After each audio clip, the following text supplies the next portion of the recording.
beram no nun na bua kan ming chuan pui zong zong tele thu thung dua pathian thu boy puya pathian ram zonga ram thale zual be se helaya local zong zong te kan pathian jeho mingin chibai ka bu vek ka cheu Psalm number zale somli le pathumna chang som thu hi masai ngai thate ang idu zong ti mi zirti rang che ka pathian ni si a I tharau chu a tha ani ramdik taka min suwa yang che he thu hi champhaya ka om lai khan ve ka chu ka buan chiam maya ramdik tak chu enge niang chu mi muna chuan eng tin nge kan omang enge niang hela hian mi thrila tum ti hi thokat lai chu ka chai chiam maya pathian du zong ti turin pathian ina min zirtir le akong min hriatir angai sia ten I tharau chu a tha a ramdik taka min soida tur hian enge niang ti hi ka ngai tu thi chuta chana local chu hebraizia ka fapa mangai takarama voine chon min khen tir ta ti hi chana kam uni chu po chu alla chiang ta chia lowa keima chuan fapa mangai takaram chu engtin nge kan khen thayang ti kha ka ngai tu le a ta chuan galatia a tharau dik tak alo khen huna chuan thu tak zong zong a hruai lu tang chu ti kha lo kheng le a chu po chu kala chiang tak kala chian tak si lo wangin chu tharau dik tak thu tak zong zong chu enge niang ti kan ngai tu le a galatia thoron zia ka fa ni na tharau boy ni na tharau kan chang lawa fa ni na tharau kan chang ani chu wangin aba ka pa tin ani chu kan ko thi ti ni tin tir ko polan fa kan ni na kan tak satlan na chu ngak hlelin kan ru bani ati ke ni tharau ma hruai nei tu te meu po fa kan ni na pathian fa kan ni na chu ngak hlelin kan ru mati tak kha ka hap ta a chu wangin voinia he pathian thu hun sari pathian thu tlan fam kim na huna hian pathian fa nin ro lua tu ni na atlan na thisen thu thung thar zara chuan chu ram dik tak fa pa mangai takrama chuan kan lo lu reng mai ni ti hi pathian en min hriat tir ni chiang takin chu wangin he pathian thu hi kanuna hian ato theilowa eng tiklai mai pui kanun kai huai tu ani I du zong ti min zirti rang chaka pathian ni si a I tharau chu a tha ani ramdik taka min suwa yang che voile a fa pa mangai takaram ro lua na thu ro lua tu nei tu ram nei tu eng kim pathian ne ta ro chun tu ni na lalpan min an suai lu ti a ro pui lu tu kani kan pathian chu fakinom ro se chu wangin ro lua na thu mulova lo tlan mi tam tak an om chu ram thale zual chu mi tam tak in an be sei ani bible a hian a in jiak nem khop mai tir ko pa abraham ngai po ram alen tir tur lama pathianin a ko chuaka tin khuwa lungphum nei mi pathian rel bol ta chu an ngak ani ti te kan thria ram thale zual chak an nia chu chu an be sei ka ta ti thu te chu tiang chuang van pathianin leilal ramadin kan an tiang chi zong zong chu ram be seya nga ka uma zong tu te chu kan rama hian mitam tak an ani ma se chu kan zong rong kan zong zong kan zong zong zong chu hetlan fam kim na pathian thu van tir ko pasari na in ahan hama khovel chu kan lalpa le krista rama lo ni ta ti thei tu te ne na hian ro lua na thu te ram lua na thu te alo kheng ta ani chawangin mi khwale cham mai tatan ram dik taka lu theina a om lo mi khwa lan nia nei turil ru an pu theilowa kan ram nge po mi khwal na nuaya mi khwal en kol na nuaya kum zatel mai pathian tin le khongai na tin soi wong hle ma se ram nei tu dik tak an la thlen lo wang le pathian ram dik takan lalu lo wangin kan ram po sop chiatin a omani chawangin ram zong tu tele beisei tu te pon kan mu hlei theilova kan ram kha changin kan haya kan ram khir kha changin kan beisei lo ang ten a lo thleng thina chu chuan min ti boile thin chawangin zanina hian idu zong ti min zir ti rang cheka pathian ni si a i tharau chu thani ramdik taka min hruayang che ti voinia kan ngai tha kang khan chu ramdik tak chu fapa mangai takaramani fapa mangai takaramani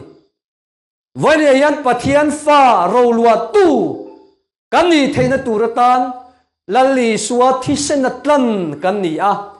i suathi sena ti thiang lim kan nia thiam chantir kan ni chawang tak chuan lali suapon engte ti kha kapa nangin ro puina min pek zong zong hi an ni ka pe pathianin i suwa ro puina pek kha an salu tuk tro melkisate kanga chatuan pui thiam ni na te atam mai chung zong zong chu nang le ke hi min hlana ni lali suwa hian chu he lei lunga hian khofela hian din chua pui turin chu fapa mangai takaram i suwa omna Krista a omna chu vani han om ve thei turin lalpan min lo tlan chuak ta lalpan min lo la chuak ta lalpan min lo ko rang ta vani thiam chan tirin kan om ti kha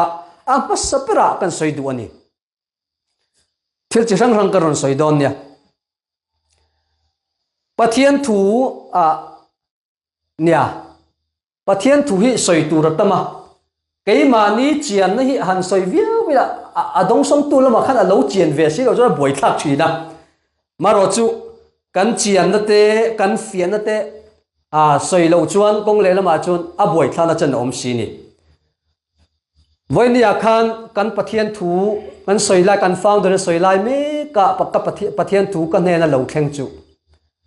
ba phun lâu dùng sông chú bộ phơi vết tu rồi tí hi karil ruwa alo lang lian ang reng khop maya kan tu lai khove la khong ena chan chin chanwa ya hian alem kan boi pui na satavio maya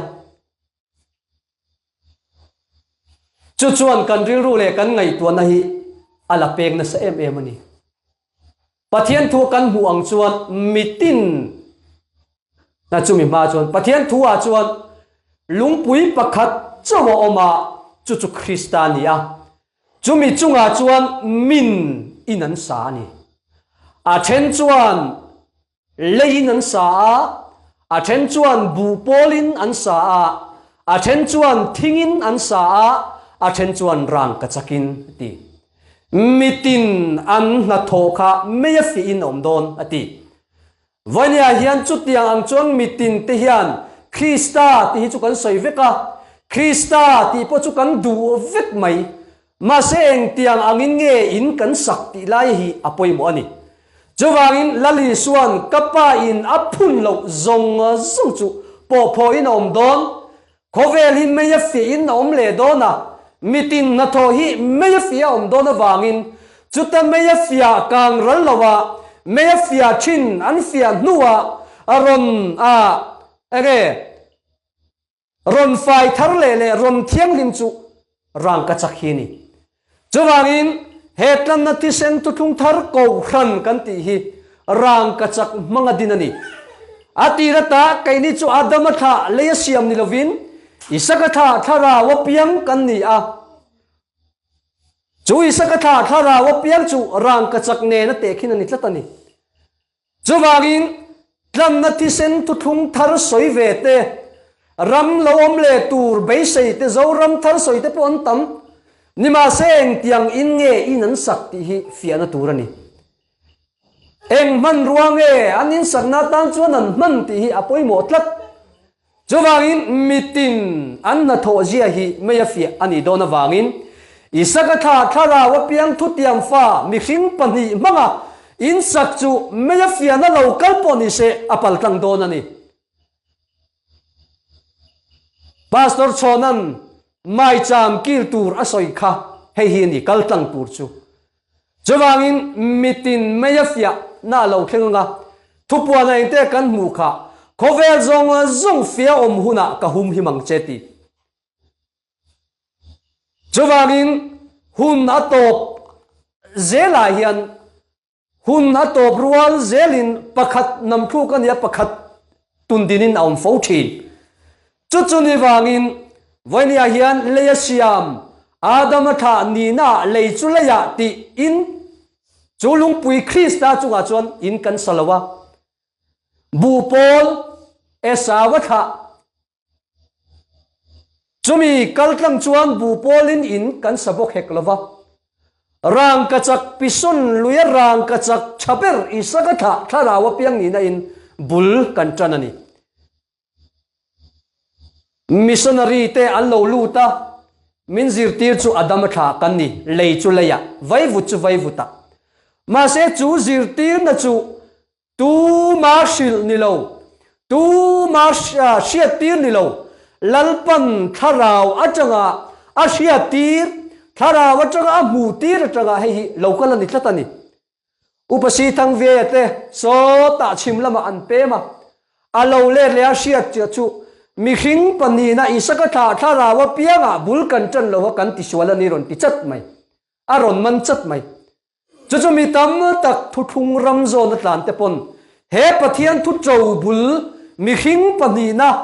rang ka chaka in sak tu ri an lo helawa thu thung chuan tlang a puin sa mi tam tak an om ma se mitin na tho hi meyafi ani don tlat ani chawain pathian tu mangin mi tam tak an lo tla nang hriat na te apungang zol nei der te po an ra hriat turania voinia po a lali suana zirti te tirpon in ra om reng turin ati chawangin eng ang takin nge in kan sakti hi fi in a om zel don a to pa fia na chu mein ani don tlata wangin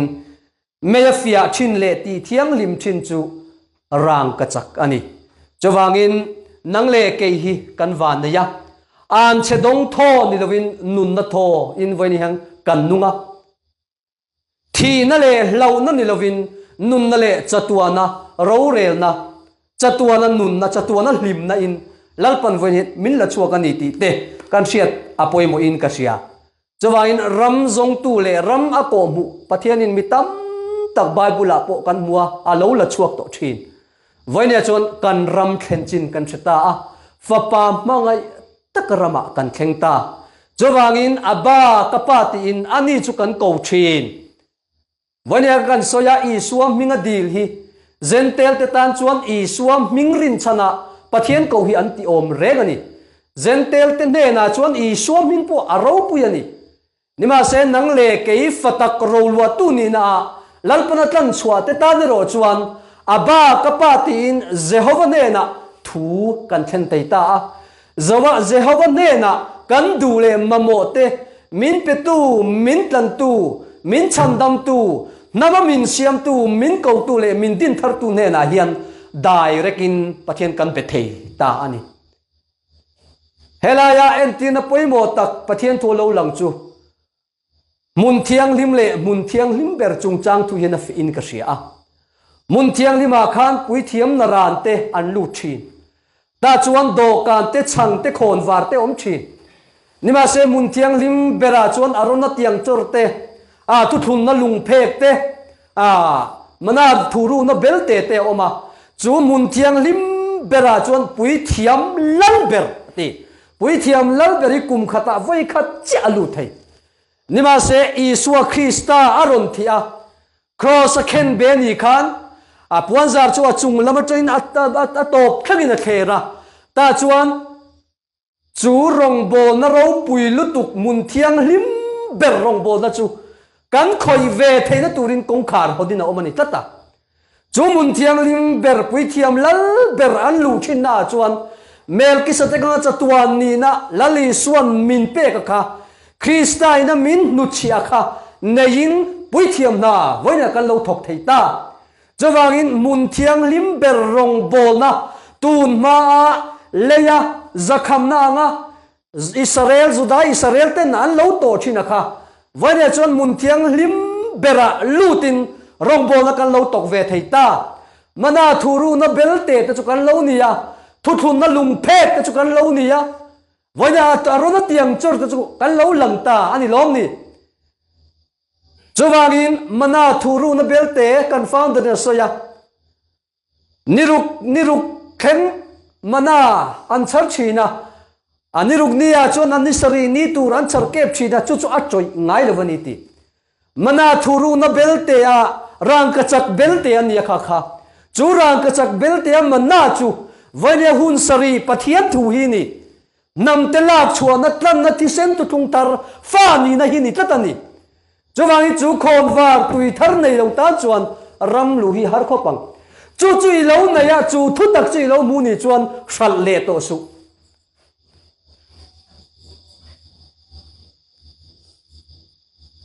adar chungchang ate sakol chungchang ate leile hral chungchang hi kan soi war viau ba pathian thuina hral top lo turamin ti chu thu tak hi ni thu tak chu leila hral le to su min ti thlat chu thu tak chu pathian fa ni na ro lua na hi thu tiam fa ni na hi ram lua na thu Jerusalem thar ni na Krista le ataksa Krista le alalram hung chop turta na Krista taksa thar kan ni na hi ani tlatani chu thu tak pathian fa ro lua na fatak ro lua tu ni na chu ni china kan soi khani ram dik tak fa pa mangai tak ram chu he tlan na thisen tu thung thar tir ko polaten be sei na lian tak an lo thir ma se a hun thuwa phor chua thei ni si lo ka tlan na thisen tu thung thar hi ni tlatani fa ni na ro lua na hi champhaya ko lai khan nu pakhatin puvente tlan na hi kan tia bible a hian a in zia tam lo na samai sia ka poi chi de tia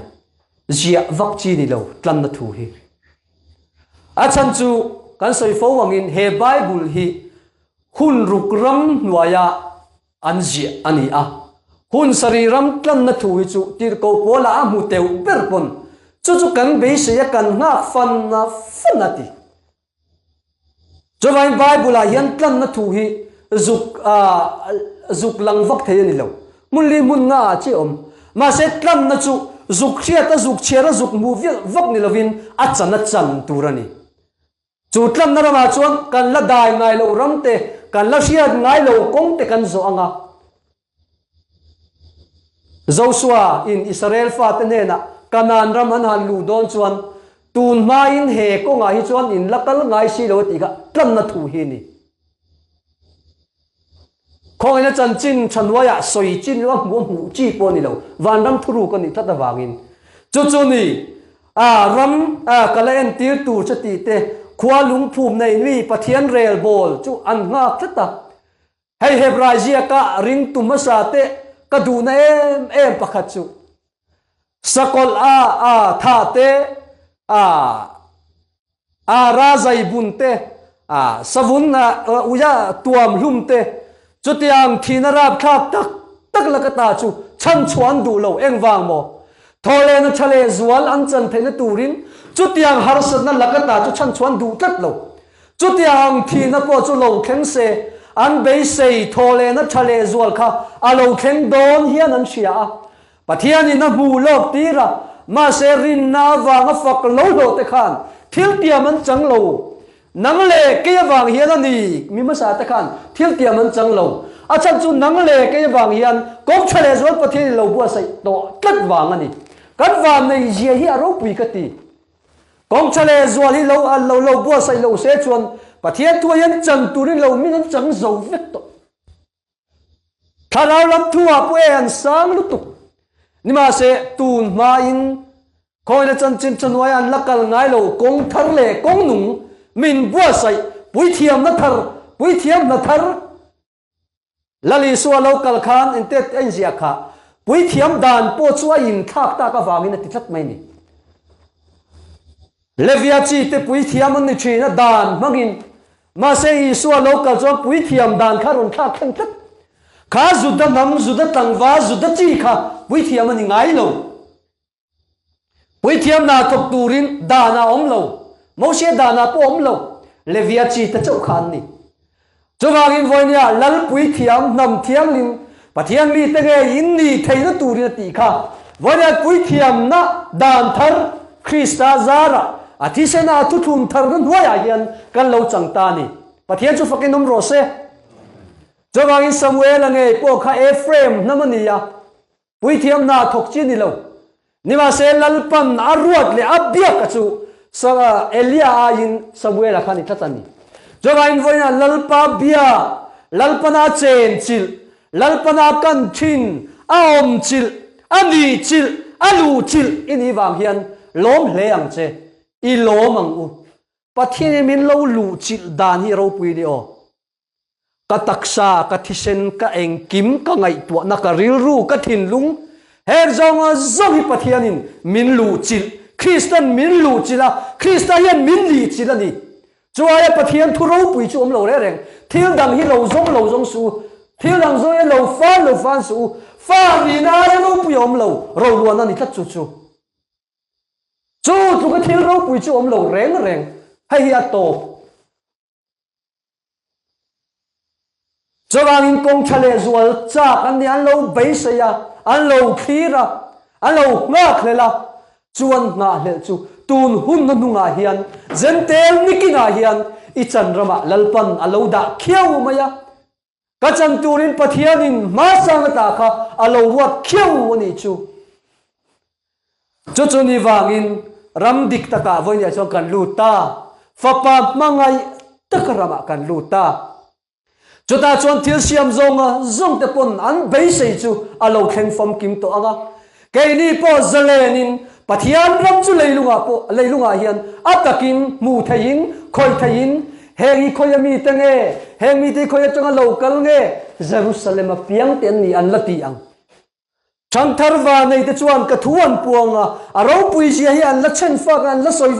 soi yang ati chu pathian thu chu kan ma me ya hian alo omani alo kheng don alo kheng met achang tu le bum satu te kan ni thupuana khan thupuan bung so ma khan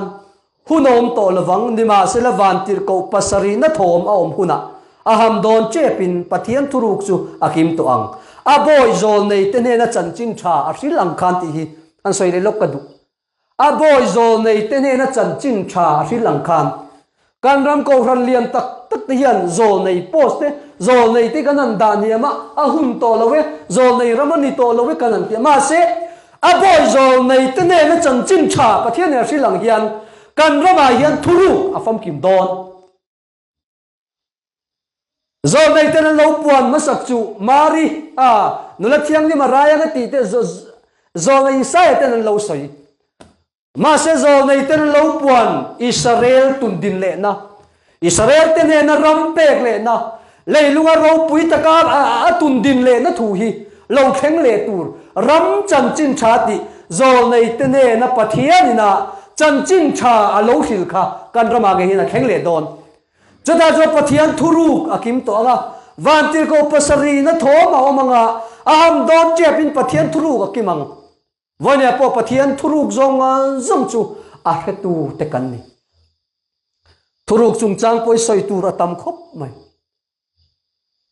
thuruk hetu pathian thuruk mutu pathian thuruk pathian in ashil ruk thuruk reng chu midang in an shiat ve theilo na turata na kadu sak atene na ka vasoi hi ni chowang chuan van ram thuruk chu nang ni khiat zong phalani lawa an ni nang ni khiat ro chu phalani ya an ni khiat ro chu phalani lawati chu van ram thuruk khretu chuan beng seratan sakte thinlung sep atan sakte midnaute ati hon sakte thinlung ati hon sakte tan hian ani tlatani chowangin hun nom to lawang ege hun nom to lo tu chu khongai na chan chin tha hi atop to don pathian thuruk akim to ang engtin mo aboy zol nei tene na chan chin tha a sri lankan zol nei tene chan chin tha so ya tam mai Jeremiah chen te ti kha Babylon sultan kum som sari akin huna karon kan leang chu kum som sari chuan hun sari a en tirak Isua Krista changa kum sang thum na le Adama changa kum sang sari na en tirani chota chuan in hun nung a chuan thatna ani anga min in chong trai ka changa min zonga min muang in thin lung zong zong in chong trai in thin lung zong in min zong min muang in tan thil thalo ni lovin thil thani sin kadu ni tin pathian in Israel rom thole tur hapta som sari manga pathian ya kan le tur atehi thu alo tiam ani chawangin voina kan ngai tha pathian thu hi a om reng don ma se a then na te ta ani a pathian thu then na te avan nei na zeng hi alo kheng don tat ani a thu ang yan se bel le thin ma ila a then na kan ni lo chuan om ji om lo zol nei ten lo puanga anula thiang lim rai don ti hi Jerusalem vela khan an shafekang chu Mesia pai tu chuan in ti thiang lim po an tam in karing ma se mari chunga chu na la thiang lim arai anga fapa singang ti rom khen na mari kha awa nei ta ni khatro chutiang bok chuan ramchan chin tha te hetlan na thi seng tu thung thar te a Israel ni na thu tam tak te po mi tam takin an soyang ma se a khen fam kim na ni te van nei na ani ti kha kan hiat apoi mo ani chu kan soilang te le du a voinia kan hun man chan kha loi chu chung chang ani ya emi chung chang a hian thu toi te ala tai lo tro soile kan du a voin khan kan speaker khan a soi zuka beram no nu pui nei ruai chung chang thu pon bung som le pakwa beram no nu pui nei na ruai thia som te chuan eng thol anenga thole ti in ziagro mitia tin ka ne na heng thu hi pathian thu tak ani atia tu puan bung som ni le pakhata khan hote beram no mo tu so ken ti rang che ti a Jerusalem thar pathian ne na me vana ta lo chukha ako pu a ti chuan a chei dan zong te a kong khar engkim kan thebel dei huin karing chu beram no mo thiang lim chu Christian le amo te in nei na ani a chu Bible ni china ka sayang khan tharau dik tak alo thlen huna chuan thu taka roi lu tang chu voinia in nei na loi cho ruai bu sai hi thu tak ani lai me khian thu ti sa lo chan hi rin hlel a ol le a ani do nim moni le a hun lai chon anti vek zel pathian thu hi amak khop man zol nei ten iswa chung chang thu an soi na sa alo pian na hun le alo pian na mun tur po an han ena e Judai ram Bethlehem a thleng don ani hi Juda telal chu alo piang don ani ti ziat chu an thlevek ma se thu ti sa an ron changta an chenom pa khan pathian alo kheng ta si a an chenom pa khan Mesia chu lo om reng si a ati sa lu tuka an hayan voinia po hian pathian thu kan chai dan hi a raw lu tuka atak lo thleng hi kan hai thin hei ta hi a poi lu tuk zoram thar kan ti te po ani tho mai dik tak chuan thu thung lui thar lim kha ani nga chuan thu thung lui hi mum taka kan bi angai satani chu kan kal kong kan lim kha kan en tu target ani per angani e om je taka chuan per tarangani chuti ni lawa kan ril ruwa om ang ringotemo kan mu ang ringotemo kan ngai tu na ang ringota zoram thar lo khen tur kan ngai chuan kan chang thel ve khopang chawagin kha Mesia kha Judate chan lo khana alo kala Judate khan an du lo em ni du e Mesia an du lu tu ama ho ro ren an cha ka ro ren na do kan po hi pui thiam ho khan an pu sai karing tlatani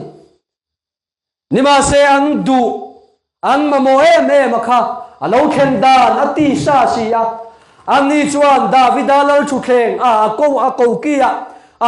enge ro re na chuanga nga thir tiang in ro re langa Davida man lai Davida ang khan ro pui takin alo thu le anga an sultana ta rom lakata kha chan chuang ti an be sei lu tukani ma se an chan lo khana lal alo lang ta kha an tiswal ta khen betua an tangtlat chawangin voi khadril ru ti varavan thil pek tema luk san le ta te nun kha ngai tua chen hi poi mo tlat chawang chuan ani karing nang ni zong thale ran ti vui lai ni ang khan ti vui le to su ti hian mi min vau khan lo kani voina Israel nam thole na tu tung thar chan chin tha pathianin ako kir ako le Ephraim Israel te hi hoi kir le thei kan ni mi alo mundang khodang hoi thei kan ni mi alo ani lalpa min ko chan loman mutur hian tiam chin lampana khodang hoi thei kan ni lo chawang chun yang Jerusalem hi fakamom ma lo chuan lalpa mi ti om le lo la lalpa po om le ti su chol te kan lo puang ve ma yang e kan lo in kha da ve ma yang e ero dang lam tak te hi lo khem turin kan ti ma yang e ma ni me ni thum a khan Koran history khong e kan en non le yang ka te Koran history ka chiar lai kan kamit tui atlani ka Koran adu tu tele ropui taka achulani Koran dinangai nawa pianangai ani ti tu ten an kalsan lai nuna khan ka sup oma avan na mai lo ve chuwangin heng pathian ram lo thlen dan te hi leilunga lalpan ke ron nga chana atlom zia te hi kan thiat chian avan chul em helai ra bung tlanga po hian chu tiang tho chu ini karing chuwangin chulai te karil ru lo kal chu an puan zaran thing en ru ti hi ni karil ru lo lang chu kan mi masa ten puan zaran lo thin to le thu thu raman lo tla na mu sit en dong tin reng an lo tua hi kan chalai te kan tu le fa te kan shriat atul in ka ria pathian thu wa ma se om tam tak an lo tur te hi an hriat anga in ka ria chuwang chun yang Jordan lui han kan khang tro Joshua khan lung an phuma chuta Jordan lui lai taka lung som panian phuma vào kama lung som panian phuma enge hei pathian in maktaka Israel fa te in pile pute aswai kai na tur shia reng nan in kha te tha le zela in soidon ne titat Jordan lui an dai kai dan kha voinia po hian man sang kha Jordan lui luang tak tak lo ma se zentel ram ipal cha chu Paul Ramachagat no chua in ni te miti da lawanga in kala mi musit in tor tekha Jordan ka nangani tlat jawangin voinia po mitam tak Paul Raman ni mo Paul Raman ni lo zero po ni se apa challe aki khe po ni se Jordan kan dai chatle me kan ti kan shiata Jordan luya kan ni namasai kan phunga mangai tlat ni namasa phumna lo chuan Israel ni na buan chwa thei reng reng lo Zakopa po chu tiang che chu ni tlat chuwangin beram no nupui nei ruai chu thuta ka chu avanti sa em pathiani thuani tharawani ti bible in jiak ma se allom em chu ti kha thu ti sa chang ti chan lo chu kami ni tlakan lo ti tlat thu ti sa lo chang tak chan hi har em Peter te po hal lo phat to thi ne lom ni tro vonia ka chalai puite nuvalai deu te po kan biakin ate si mi kan tlem si tin ilo phat to thinem he tu tung hi ilo za pui ve to thinem za pui chi ani lo wani chuang taka he tlan na thi sen tu tung tar he sa khothari iau chua puya emo inun puya emo ita chua chuan an ngai sang let ling de yang che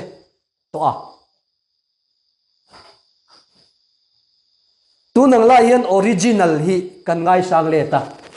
phone te hian ni la duplicate te fekani kan mail mai tak po hi om to lo kan pian zia tak po hi om lo AI vekani to ma se an ngai san om tat lo alem vekani tat atak origin om to lo chawan ke ni chu ege alai ta po kanom lo he ta ege tha tu awanga du tak te ni na changin isaka hian i tha te an tiang isaka hian i tha te chuan chui don ani ke ni chu isaka nga thara wa piang thutiam fa te kan ni ti changin bul kan han chan hi thil za pui om lo tak ani tlatani pathian thu tak le thu dik pian na dik ani tlat chuwangin chu thu tak beram no le amo thiang lim te in nei na chu alo thleng reng mai marka nu pin dan chung nunga voine hian loi cho kan kil reng mai chuwangin in nei na puan he nam puan nam din chan na tur ram chan chin tha ro lua na thu hi i puan sin chu ni chuwangin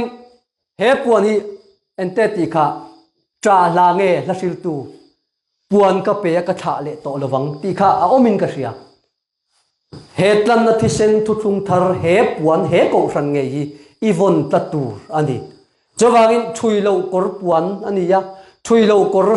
min sin ti ra tia la chem tu te pon an lo sai kha ani chawangin beram no nu pui nei ruai hakan chikan chia chun som zelo ko nge ti chuan pathian chi bai buk turin an ke bulan bok khupa tin ani chuan kanena heti chuan ti su khai ke chu nang male i u naw i swashia tin na thu pomte boy pui kan yelom pathian chi bai buk ro i swashia tin na thu chu thu hil thei na tharau hi di atop nang kan manglok thu hil thei na tharau hi he tlam na thisen thu thung thar chan chin trai mi zong zong in an soi thei don lo mà sẽ i suar sia tin na thu ati takhi thu hil theina tharau ti in bible min lelin saka chu atlam na thisen tu thunga wanga ro lu na thu ram lu na thu nam din chua na hi ni tatani chu mi zong ya nam thil thei don lo an soi thei don lo an puang thei don lo puang thei tu ra ta na ne sak ateta na ni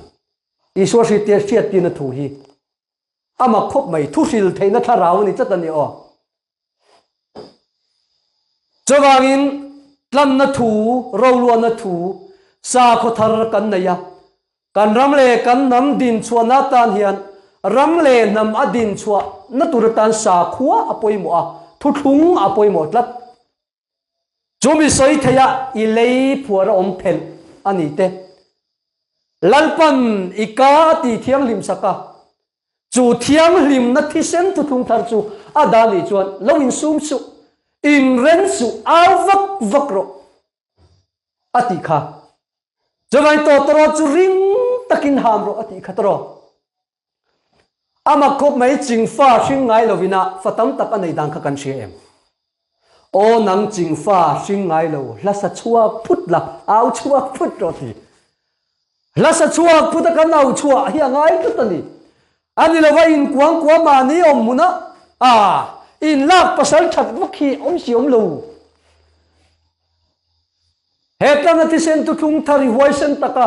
hera bung tanga po ai zain ta khan pubia ka hian a testimony a soya aro pui ka ti khop mai a mi huai sen ramani tlatani lutan teramani hei chu ilu ka lu nei lovin Krista chu luwa imanga mem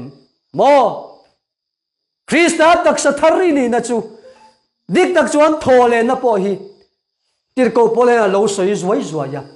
Krista nang ma ni om chu siam pui tlina om ma lo chu nau ve angin ka ve chu ti Krista tak sa thar kam ni na Krista kam ni na alo kal le na kam ni na hi leilunga ani nang taka din so huna hian mi thiang ni mu hil te po hi kai thoi nan omin karing ta ni kai chu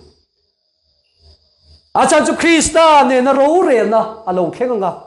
chu Krista ne na ro re na chu nun na bu wan han ke wanga thiam changa thau tu le thiam lo changa thau tu kha ro re na kal tanga om tu rin thlat si ni chu ta chuan ro re na chu pakhat chawani lo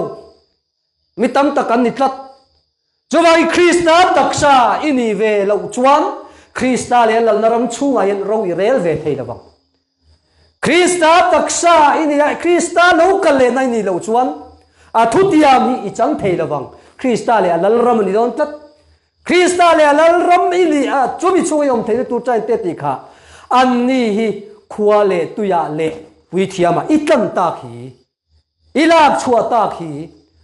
Pathian tan khua le tui Krista tan khua le tui ini theina tur tan chuan khua le tui chin chiana van khua le tui chin chiana Krista taksathar Krista local le nakha ini angai chat ani chomi di tur tan chuan beram no nun nabuwa kan ming zina oma beram no nun nabuwa kan ming da in a oba ngai tua chiang ro thu puan khalo en chiang ro re na khan tin le khabu te an honga tin ber nun nabu te an hong boka mithi aliana te le khabu te siak anga ro re sakin an omati helai ngai tua chiang ro o beram no nun nabuwa I ming kam ming a chuan lo chuan nun nabuwa kam ming a chuan lo chuan le khabu te a chuang nge yang chuwai le khabu te ming chuang zong kan ti hi thiam changin tu ma ro rel na paltlang anom don lo ekwang mo nun na le khabu chuanga beram no nun na bu ming chuanga ta chu lalli swa Krista thisena thiam chan tir to te ati thiang lim to te beram nung le te in ziana ni wangin ajia vele khanam thiang lima ro rel nan paltlang wal nima se nun na bu zia velo le khabu te zia chu ro re sakin no manga mitin an thil tiang zel re sakin no mang an thil tia thiam chang thei reng pakhat man om lo leilung khovela hian mak dewani o chawain beram no nun na bu ming chuan ti avan ro puin avan poimo te lul em ka ti irin chat la memo in pe ke mo ai mu ro puimo lam kha pathina soilo beram no nun nabu an honga le khabu te an honga le khabu te mitin an thil ti aga achuan ang khan ro re sakin an om don tat ani ma khop mai le khabu te ani o ro re sak tur te hi le khabu te achuang ani beram no nun nabu ming chuang te kha ro re sak ve sam pa ngai lo ro re tu tur te ani Krista taksa thar te ni tlatawangin Krista le alal ram chuga om ten ni wang le khwa le tui le pui thiam ta na ruat ten ni wangin chu ni tlatani ro re da kan ko kia chu do kan ti po hi pui thiam na Krista taksa thar ni na changa pui thiam na ini lo I khoi lo chuan he pui thiam na hian I tel lo chuan ro I re lawang le ro re la po hi di tlat Krista ne ro re la po leilunga thleng zelani politics a kan ram ro rel na po pui thiam te amen no noya lo chuan hun local zel ai chon akal mia lawang thil the ni lo chuwang chuan voinia loi cho pathian thutak kan kil hova thutak lei theina turata na kan zok lai me khian lo leila lo nei la amen lo pe la Johanna ziaka kan pathian chu midik tak ani ti lanti nan a ming nemina ziaka tini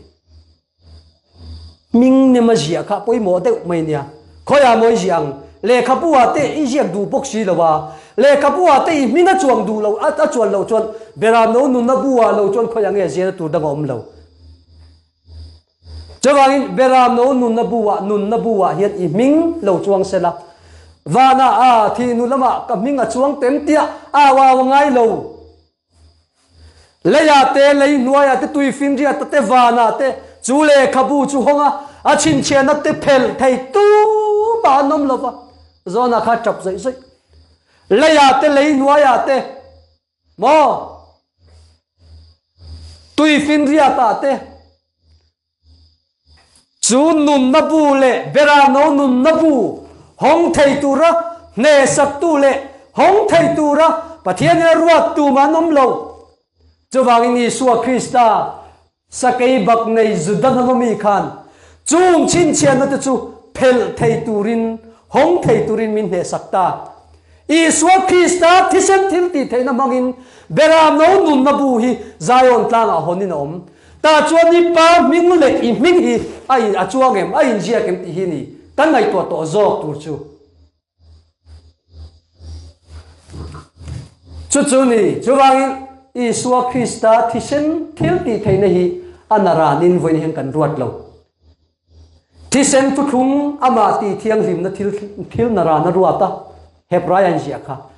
khongai na tharau ti vui tu chu eng tiang anga khem na sa ge chu alo theng don thisen tu thung ama ti thiang lim na thil nara na ruata khongai na tharau ti vui tu zentel khongai na chanchin chanwaya om mitam tak khongai na ti te hian atlam na thisen tu thung thara thiam chan na lu lo chuan khongai na hi ti som sari ma se thisen tu thung ti bor bang tu ani tlat don ani chu ni wangin pathian thu hi ataka pathian thu hi a ro ruma in duang diak kan duang diak hina kal lo ti po I khiang u zentel ram chunga chuan mi pui te ei zong an fa thina nima se voinia kan pathian thui ro chuan I thin lung kharon deng sela ron nam suk sela feyanga chun man lo om sela lo buan la chumi tang zon lo in buan chuak ro chu poimo chu pathian tu chuan ei ral vik sela ini namasa ka phum ro se chu pathian tu thil ti thei chu lom kan mamo chawain pathian thu chu thil ti theya khan dai khiam to ne ai pun na khiama tharau le ru thing phel sang thei khop hialin thil ti theyani chu thil ti theina chu inayam su tiat luk lam thil ti theina soilo pathian thu tak thil ti theina ni a soi jok ni chu ni wangin lalpan voinia chung pathian thuru khretura a ko chhuate a khiati rate atlanote kan ni hi I lo mang u thai top chwa in ramdik taka ram thale zwala thole na thale zwala voinia hian kan oma lalpan a mangai te ram abua sai atia kha achang tu te kan ni athu kan soi lalpan kan zatan mal som ro se